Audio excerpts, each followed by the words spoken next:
concibiendo grandes milagros.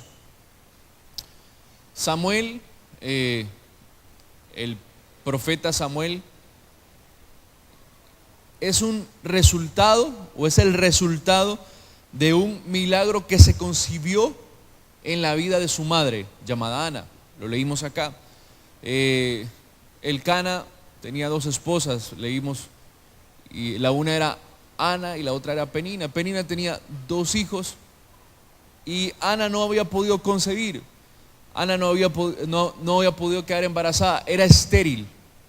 Pero la fe de esta mujer, la oración, la llevó a concebir milagrosamente.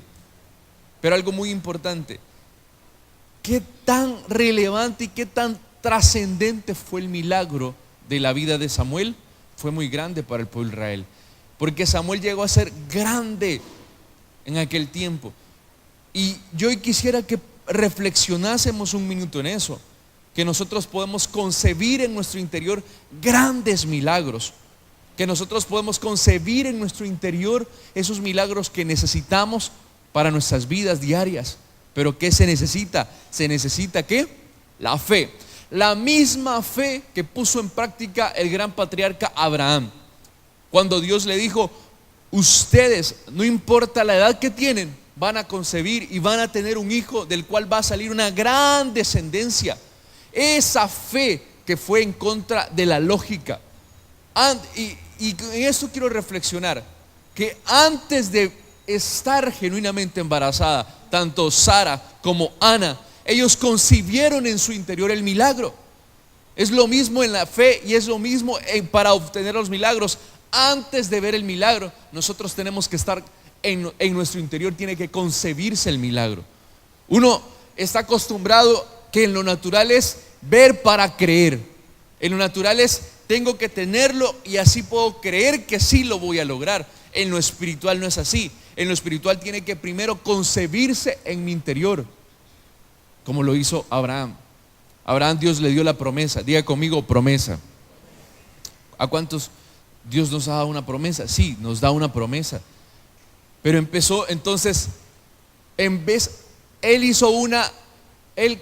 cambió sus pensamientos e hizo una sustitución en sus pensamientos. En vez de pensar todo el tiempo en la realidad que él vivía, en las limitaciones que tenía Abraham empezó a pensar en la promesa que Dios le había dado y empezó a imaginarse la promesa que Dios le había dado. Nosotros, ¿por qué nos es tan difícil concebir en nuestro interior? Porque nosotros empezamos a pensar más en la realidad, empezamos a pensar más en las limitaciones, empezamos a pensar más en lo que tenemos que en la promesa que Dios nos ha dado. Por eso Dios lo llevó y le dijo: mira las estrellas y cuéntalas. Cualquiera puede decir: eso es una tontera, eso es ilógico. ¿Por qué se fue a hacer eso? Porque él se lo imaginaba. Y me imagino que pasaba las noches en vela pensando y diciendo: ¿cómo será mi hijo? ¿Cómo serán mis descendientes? Ese es concebir en su interior. Mire, comúnmente uno quiere un milagro. ¿Y cuándo ora para ver el milagro? Cuando viene a la iglesia. Señor, te pido un trabajo. O Señor, te pido que mis hijos cambien. O te pido este milagro para mi vida. Pero no lo pide, no se embaraza de él. No lo concibe en su interior y todo el tiempo, así como una madre que tiene a ese bebé, lo está gestando en su interior y sabe que ahí está todo el tiempo. La madre sabe que está todo el tiempo, no importa si no se mueve o se mueve. Ella sabe que está ahí. No importa si piensa o no piensa que está ahí, ella sabe que está ahí. Es lo mismo. Esa es la manera en como usted y yo tenemos que concebir en nuestro interior.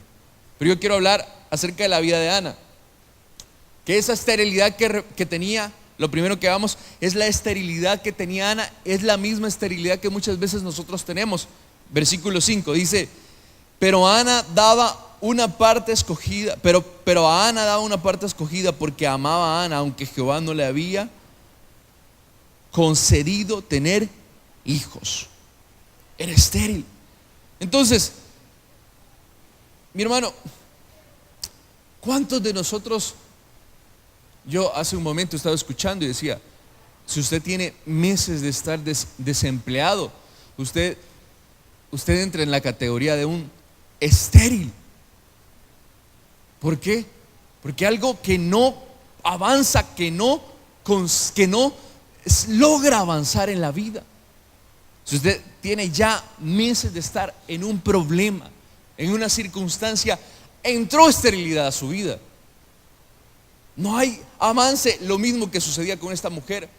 Me impresiona mucho el amor que tenía el amado para esta mujer. Pero a pesar de eso, ella sabía que lo que necesitaba era un hijo. Y lo mismo nosotros sabemos que Dios nos ama. ¿Cuántos saben que Dios nos ama? Pero ¿cuántos saben que también Dios quiere el bienestar para nosotros? ¿Sí? Por eso hoy quiero hablar los pasos para concebir. ¿Cuántos quieren aprender a concebir milagros en su interior? Voy a volver a preguntar, ¿cuántos quieren aprender a concebir milagros en su interior?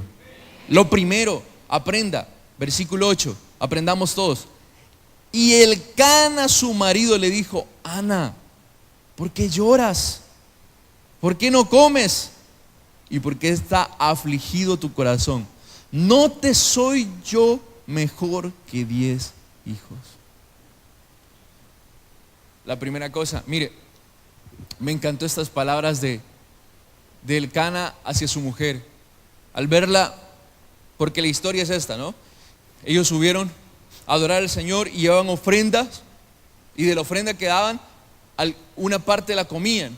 Y cuando estaban comiendo, dice que el padre de familia repartía la comida, y la repartió a los hijos una porción y a la esposa una porción. Pero Penina, que era la que sí había podido concebir, se burlaba de Ana. Y dice que Ana dejaba de comer, se iba a llorar. Llegaba aquel hombre amoroso y le decía: Ana, ¿por qué lloras? No llores, tienes mi amor. Entonces, lo primero es, ¿quieren concebir un milagro? Entiendan, vean a Dios como su amado. ¿Aló? Vean a Dios como el amado. Así como Elcana era aquel hombre cariñoso y amoroso hacia Ana, así es nuestro Dios. Él nos ama. Diga conmigo: Él me ama. Diga hoy más fuerte: Él es mi amado.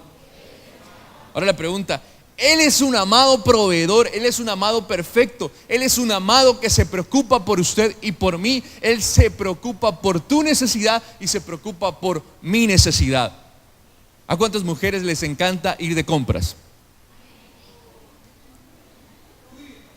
Voy a volver a preguntar porque más hubo risa que amenes. ¿A cuántas mujeres les encanta ir de compras? ¿Y qué les pareciese, mujeres, si su esposo le dice: mira, aquí está mi cartera, aquí está mi tarjeta de crédito, y sabes qué, no te preocupes por la cuenta, no te preocupes porque la tarjeta tampoco tiene límite, compra lo que querrás? ¿Qué diría usted? Señor, gracias, al fin lo cambiaste. Míreme, por favor. Pues eso pasa con nosotros, pero no entre el cónyuge. Eso pasa con Dios. Voy a volver a decir, eso pasa con Dios. Mire, si la mujer se siente valorada, amada, protegida cuando el esposo le dice: mi amor, te voy a comprar, mi amor, voy a irte a comprar, se siente complacida. Entienda, el amado, el esposo, para nosotros hace bien su papel, el papel de proveedor, el papel de protector. Él es nuestro amado. Entonces, para que tú entiendas, mírame, siéntete como la Biblia nos describe, como la esposa. Entonces, cuando tengas alguna necesidad, piensa: Dios es mi amado. Yo sé que el amado le preocupa mi necesidad. Y Dios amado le interesa esto que está pasando en mi vida. Cuando tú pienses así, vas a empezar a sentir el poder del amado en tu vida. ¿Me escuchó? Y el Cana le dice, ¿por qué lloras? Si hoy le cambiáramos el sentido de esas palabras, Dios nos dijera, ¿por qué lloras? ¿Por qué no comes? ¿Por qué está afligido tu corazón? Dios está con nosotros. Diga conmigo, Dios está conmigo. Eso es lo primero. Lo segundo, versículo 9, dice, y se levantó Ana después que hubo comido y bebió en Silo, y mientras el sacerdote Elí estaba sentado en una silla junto a un pilar del templo de Jehová, ella lloró con amargura. Pero yo quiero detenerme en dos cosas muy importantes. La primera es levántate. ¿Cuál es? Levántate. Entonces, la segunda cosa para concebir el milagro es levántate. Tenemos dos opciones frente a las cosas que necesitamos concebir en nuestro interior. La primera es seguir llorando por ellas y no buscar a Dios. Seguir lamentándonos por las cosas que no tenemos, por las cosas que no hemos logrado, por las dificultades que estamos viviendo, o levantarnos e irnos al templo a llorar y a buscar a Dios como lo hizo Ana. La pregunta es, ¿qué es lo que vamos a decidir?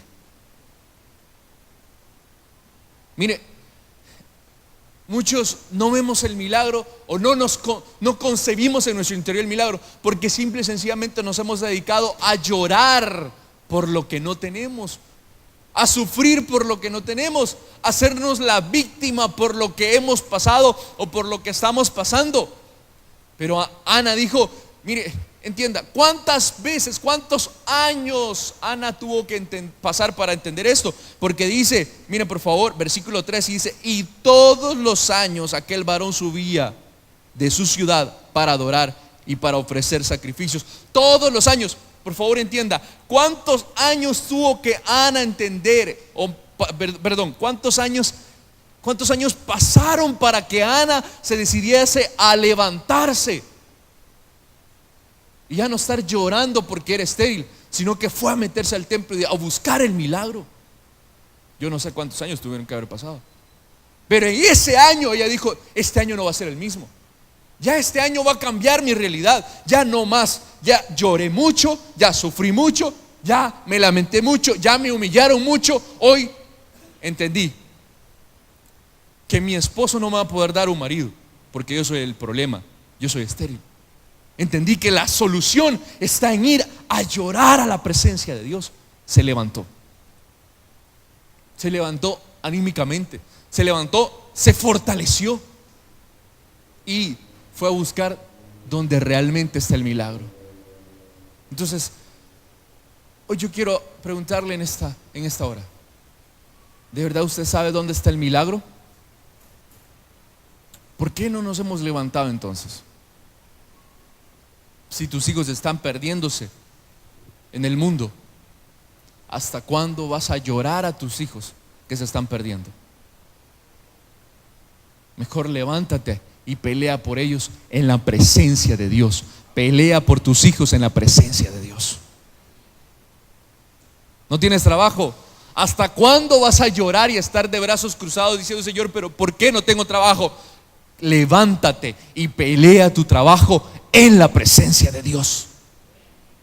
¿Sí? ¿Hasta cuándo vas a estar llorando tu realidad? Yo, mira, pastor, pero esa es mi realidad. Sí, esa es la realidad también de Ana. Pero Ana dijo, ya no más. Ya me cansé de que me humillen. Se levantó. Es el mismo coraje santo que nos debería de dar a todos. Ya no más. Ya me cansé de esta situación. Hoy voy a ir a buscar la presencia de Dios, que ahí está mi milagro. ¿Sí? Lo tercero que hizo Ana, versículo 10, dice, ella con amargura de alma oró a Jehová y lloró ¿qué? Abundantemente. La tercera es oración que conciba milagros en nuestro interior. Hay oraciones tan superficiales que hacemos. Hay oraciones que no involucran nuestro interior, que involucran un intelecto y unas palabras, pero no involucran nuestro interior, nuestro corazón, nuestra alma, lo más profundo de nuestro ser. Estoy seguro que Ana llegó a la presencia, llegó al templo, se postró y empezó a llorar, pero de verdad, seguramente ese gemir le salía de lo más profundo del corazón. Hoy yo pregunto, ¿cuántos han hecho este tipo de oraciones que involucre todo su ser desde lo más profundo de su corazón? ¿De verdad? ¿No lo han hecho? Yo sí he hecho oraciones que de verdad sean de lo más profundo. Esas son las oraciones que van acompañadas de una palabra de 2 letras, que es la más importante para nosotros. Diga conmigo, fe. Estas oraciones son de fe. Mire, ¿se ha fijado que los compuestos como las lociones y tantos compuestos químicos, las sustancias son pocas? Y a veces mezclan agua o mezclan otros líquidos para diluirla, pero la sustancia es poca. Muchas veces eso es lo que sucede en nuestra oración. Ocupamos muchas palabras, pero la sustancia es la que tenemos que buscar. Diga conmigo, la sustancia tengo que buscar. Y esa sustancia va acompañada de fe. Entonces, cuando usted ora, tiene que encontrar esa sustancia en su oración. Por eso Ana concibió el milagro, porque esa oración fue una oración que desgarró su alma delante de la presencia de Dios.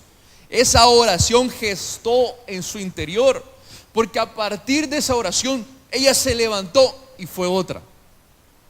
Si usted va a la oración y usted sigue siendo la misma persona, no se gestó nada a través de la oración. Pero si usted va a la oración y dentro de su interior algo cambió y usted se levanta diferente, esa oración sí tuvo poder en usted. ¿Sí? Si la oración no hace nada, es porque su oración no fue como la que hizo Ana. Porque la oración cambia el panorama. La oración cambia nuestros pensamientos. Muchas veces la oración produce el milagro, pero el milagro no se produce en el momento. Entonces tenemos que lidiar con las cosas. Pero algo produjo en nosotros que hace que cambiemos la actitud hacia las cosas. Pero simple y sencillo, ¿cuántos quieren concebir un milagro? Métanse a orar. ¿Aló? Métase a orar. Entonces, ella quedó embarazada espiritualmente antes que físicamente a través de esta oración. ¿Me escuchó? Mire, por favor. Ella quedó embarazada antes de físicamente, espiritualmente.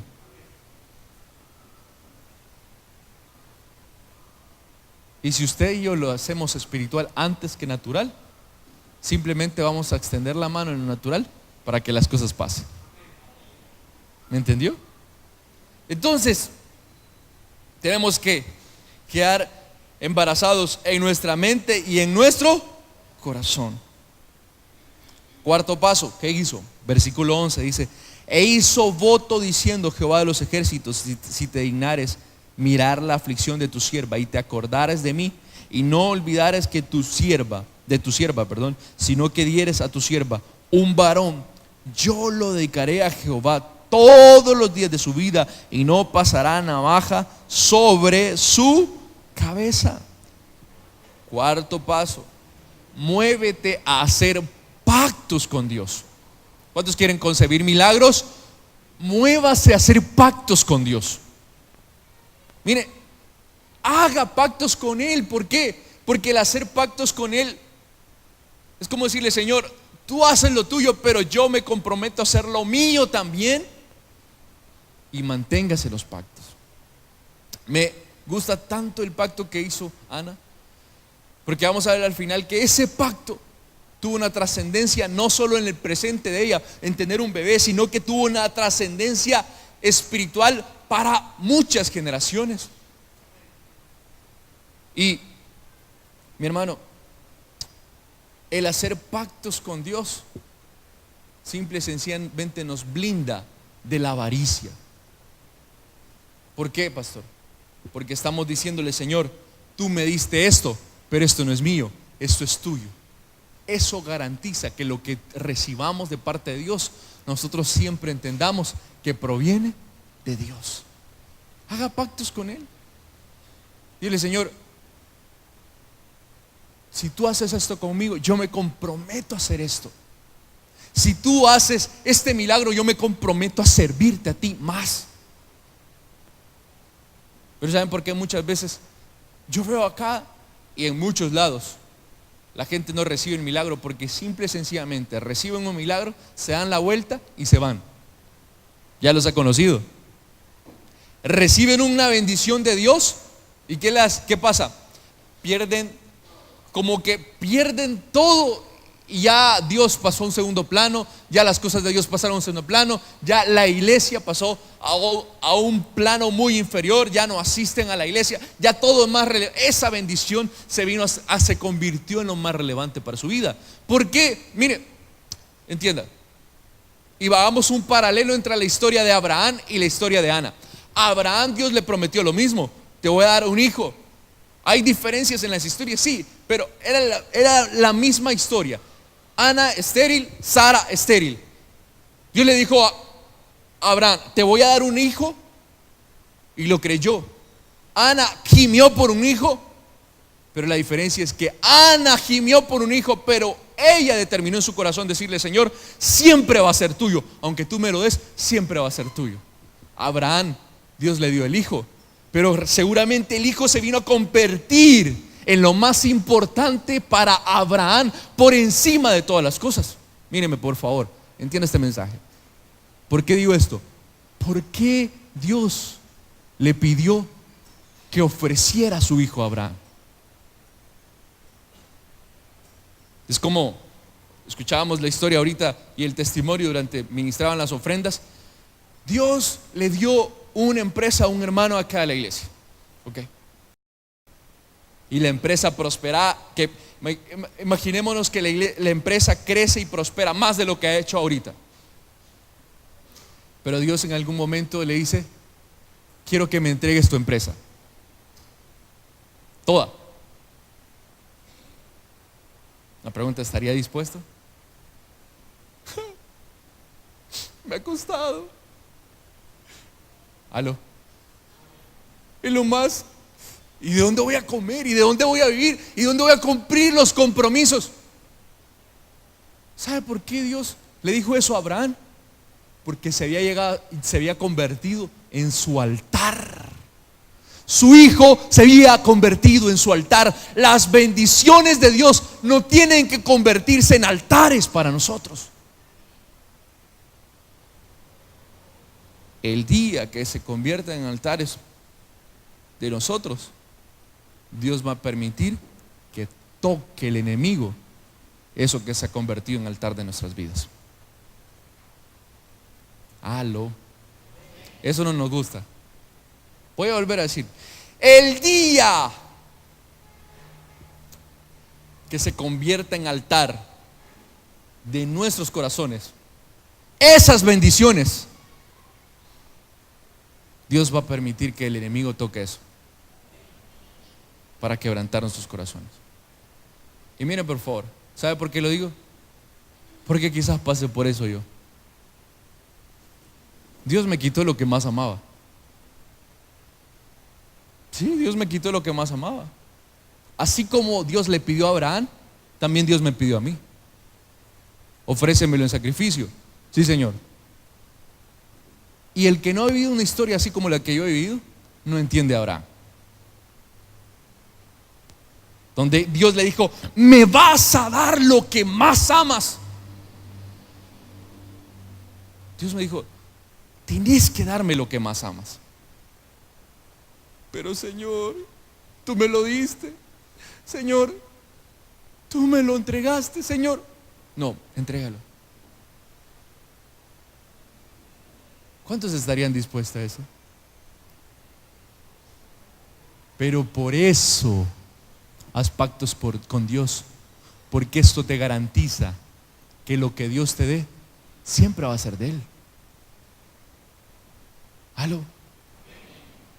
Es que ¿por qué nos agarramos y nos apropiamos y pensamos que es nuestro por encima de la propiedad de Dios? Dios es, diga conmigo, Dios es propietario de todo lo mío.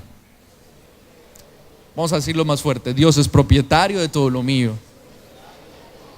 Entonces, ¿qué significa eso? Que en cualquier momento que Dios quiera venir y decir, esto es mío, ¿qué le va a decir usted? Sí, Señor. Diga conmigo con una mansedumbre, dígalo así, sí, Señor. No, pero dígalo con así, como que de verdad está hasta agachadito. Dígalo, sí, Señor. ¿Ah? Si Dios te pide que entregues a tus hijos, ¿qué le va a decir? Sí, Señor. Por eso, si sus hijos sirven al Señor, no se enoje. Al contrario, apóyelos. No los estorbe. Se está paseando en ellos. Aló. Porque después va a estar llorando, pastor, mis hijos están perdidos. Sí, porque usted les estorbó. Porque le piden permiso para las cosas de Dios, pero para el mundo no le van a pedir permiso. El mundo se va a apropiar de tus hijos. Como siempre lo he dicho, el diablo no pide permiso, Dios sí pide permiso. El diablo se mete porque es ladrón, usurpador, metido, chute y todo lo demás. ¿Sí? Cambio, Dios es un caballero. Él toca. Y si alguien le abre, dice la Biblia que él entra. ¿Qué más? 5, vamos rápido. Versículo 14 dice: entonces le dijo Elí, ¿hasta cuándo estarás ebria? Digiere tu vino. Y Ana le respondió: no, Señor mío, no soy una mujer atribulada de espíritu, no he bebido vino ni sidra, sino que he derramado mi alma delante de Jehová. El quinto aspecto, el quinto paso, perseverancia. Diga conmigo, perseverancia. Si Ana hubiese sido una mujer débil, sin perseverancia, llegó este alto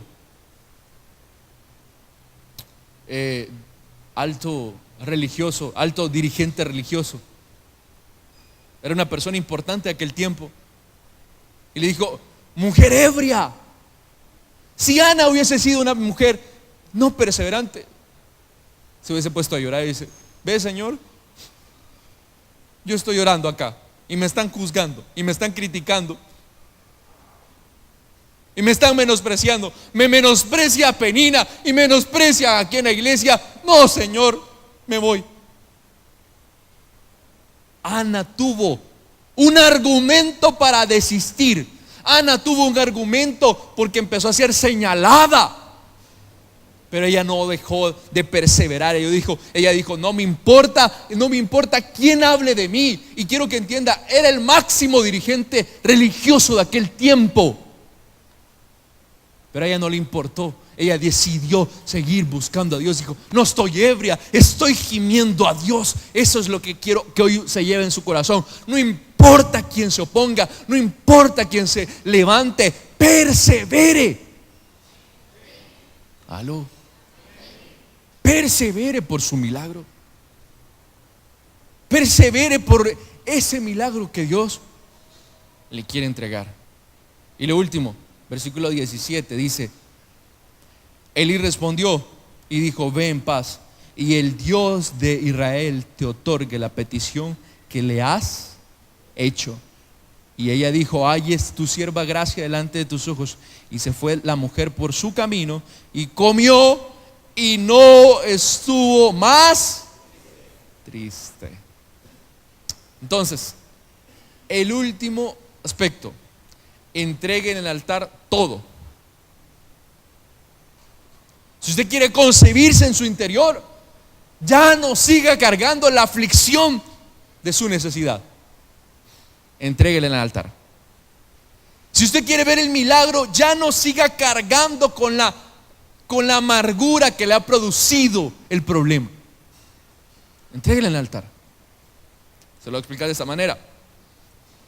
Esta mujer dejó de comer, estaba triste, estaba llorando, llegó a la presencia de Dios, desgarró su alma, entregó, hubo un desprendimiento de su interior, arrancó de su interior aquella preocupación, arrancó de su interior aquel menosprecio, aquel rechazo, aquella amargura, aquello que tenía por no poder tener un hijo, lo arrancó y lo dejó en el altar. Y aquí dijo: Señor, aquí está. Por eso le dije que la oración era muy importante. Tenía que ser una oración que arrancara todo desde las entrañas emocionales, ¿verdad?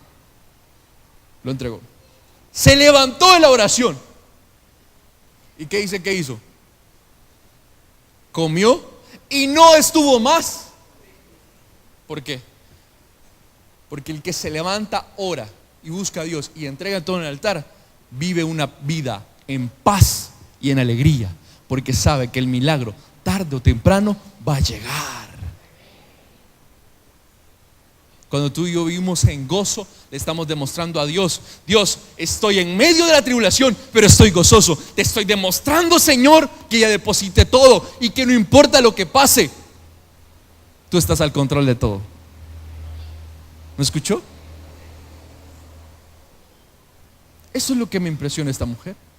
Ella no se levantó de la oración y siguió triste, sin comer. No, ella se levantó de la oración y dice: y ya no estuvo más triste. Algo se produjo en ella. Ella lo entregó todo en el altar. Es lo mismo que esta mañana quiero que usted y yo hagamos. Entreguemos todo en el altar. Y mire, al final esta mujer termina cumpliendo. Versículo 26 dice: y ella dijo: oh Señor mío, vive tu alma, Señor, perdón, oh Señor mío, vive tu alma, Señor mío. Yo soy aquella mujer que estuvo aquí junto a ti orando. Por este niño oraba. Y Jehová me lo dio y Jehová me dio lo que pedí. Yo pues lo dedico también a Jehová todos los días de su vida. Será de Jehová. Y lo adoró allí a Jehová. Mire, póngase de pie, por favor.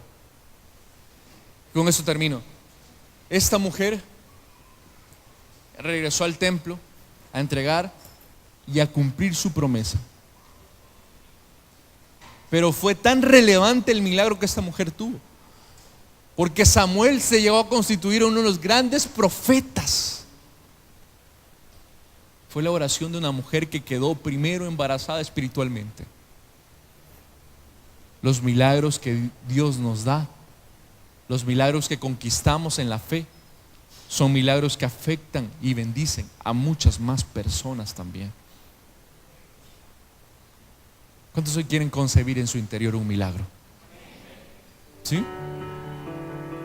¿Cuántos quieren concebir y decir: yo hoy quiero que de mi interior salga una oración, que cuando termine la oración yo sienta una paz y un gozo, que aunque llegue a mi casa y no esté el milagro, yo sé que el milagro va a pasar, yo sé que las cosas van a suceder?